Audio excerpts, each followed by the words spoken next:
Selamat pagi rekan-rekan sekalian yang saya hormati Pak Dani dan rekan sekalian yang berbahagia. Dalam kesempatan kali ini saya akan membawakan presentasi terkait dengan money politik dalam Undang-Undang Pemilu. Perkenalkan, nama saya Wakro, NIM saya 0811522011. Terkait dengan money politik, yang pertama yang perlu saya sampaikan adalah terkait dengan pengertian money politik, tidak ada pengertian secara spesifik yang diatur dalam Undang-Undang 7 terkait dengan pengertian money politik. Namun secara luas, money politik atau kemudian disebut dengan politik uang adalah segala macam tindakan penodaan terhadap demokrasi dalam bentuk mempengaruhi kebijakan penguasa maupun masyarakat pemilih dalam pemilihan umum. Ini secara luas. Dan secara sempit, politik uang ini diartikan sebagai tindakan menjanjikan atau memberikan dalam bentuk apapun dari peserta pemilihan kepada masyarakat pemilih dengan tujuan untuk mendapatkan atau mengaruhi suara dalam pemilihan umum. Di presentasi kali ini difokuskan pada kegiatan pemilu yang mengacu pada Undang-Undang 7, di mana kemudian mengerucut pada hal-hal yang mengatur terkait dengan money politik di Undang-Undang 7 tahun 2017 ini.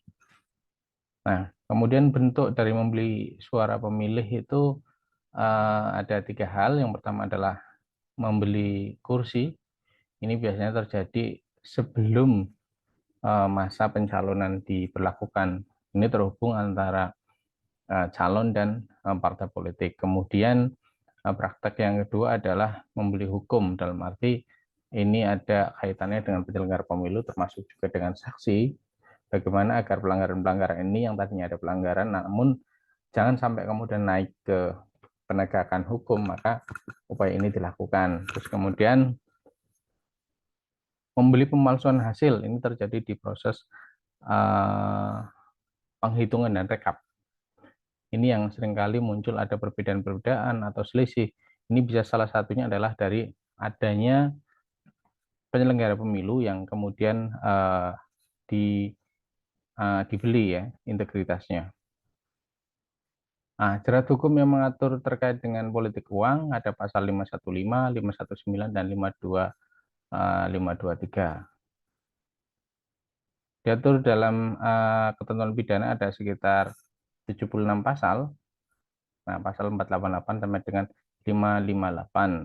Nah, money politik ini mengatur hanya di tiga pasal. Ini yang kemudian kita sayangkan bahwa money politik adalah sesuatu yang hari ini cukup menjadi pusat perhatian ya, perhatian secara nasional. Namun dalam ketentuan peraturan perundang-undangan khusus yang mengatur tentang pemilu hanya diatur oleh sedikit sih, ini sedikit pasal yang kemudian mengatur terkait dengan aturan yang menjadi perhatian publik ini.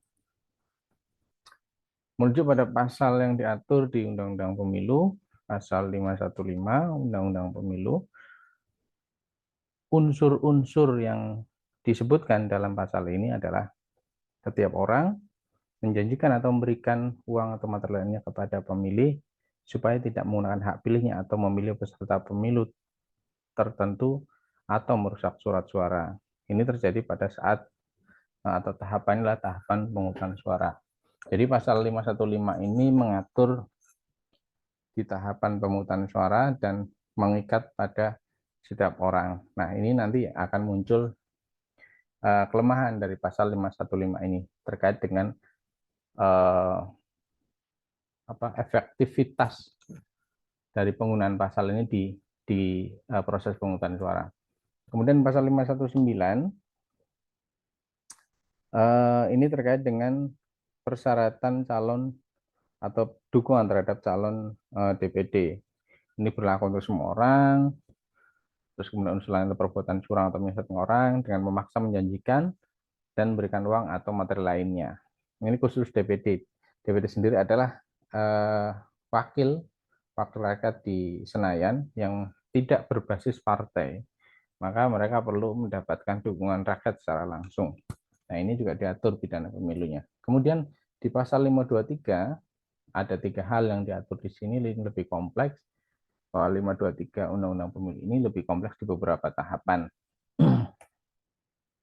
Pasal 523 ayat 1 dijelaskan bahwa ini mengatur pada tahap atau tahapan kampanye, di mana subjeknya adalah setiap pelaksana, peserta, dan atau tim kampanye.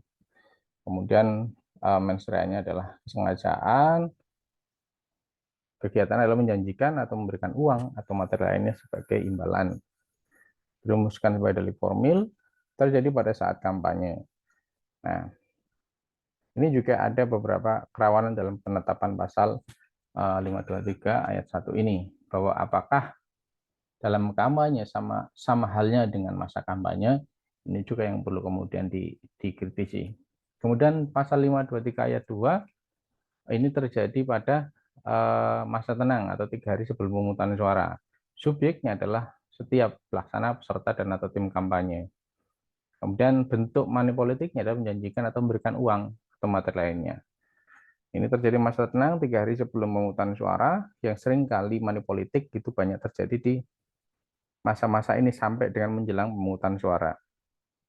Nah, di sini diatur terkait dengan untuk pemilihan presiden dan wakil presiden. Kelemahannya adalah apakah kemudian ini mengikat pada legislatif? Nah, ini juga yang kemudian menjadi perlu dikritisi. Kemudian pasal 523 ayat 3, subjek hukumnya berkembang. Tadi sebatas pada pelaksana, peserta, ini sudah setiap orang.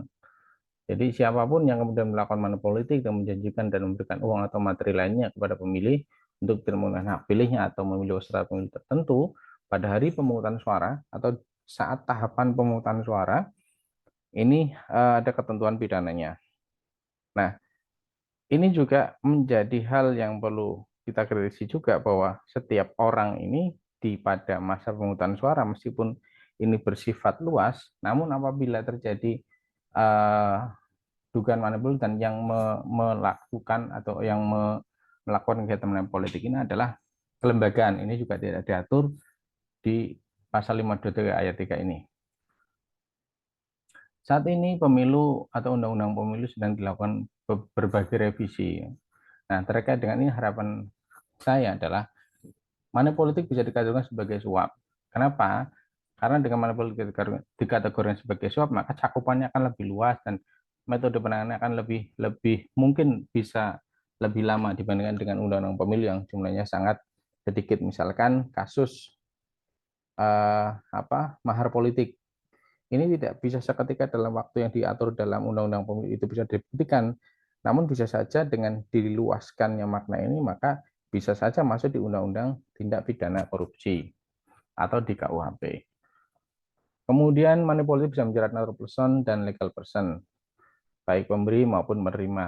Nah, saat ini yang efektif dijerat adalah si pemberi, sedangkan penerima dalam hal ini tidak dijerat secara efektif. Untuk memberikan efek jera, menurut saya dua hal ini, pemberi dan penerima, sama-sama memberikan sanksi hukum, maka ini akan memunculkan efek jera. Kemudian menjerat 5 bentuk money politik yang diatur dalam Undang-Undang Tipikor, harapan seperti dengan poin pertama ini akan berlaku lebih luas. Money politik sebagai sebuah kejahatan yang luar biasa pengaruhnya, maka saya berharap bahwa Undang-Undang 7 yang sedang direvisi ini bisa melepaskan jerat dari positivisme hukum. Artinya cara berpandangnya tidak hanya ansih apa yang ada di undang-undang, tapi keputusannya bisa melebar bahwa ini disepakati secara bersama, ini sebagai suatu hal yang cukup merusak seni-seni demokrasi kita, maka harus ada aturan lain yang mengikat atau harus ada kesepakatan masyarakat umum terkait dengan bagaimana menyelesaikan money politik. Kira-kira itu yang bisa saya sampaikan. Terima kasih. Assalamualaikum warahmatullahi wabarakatuh.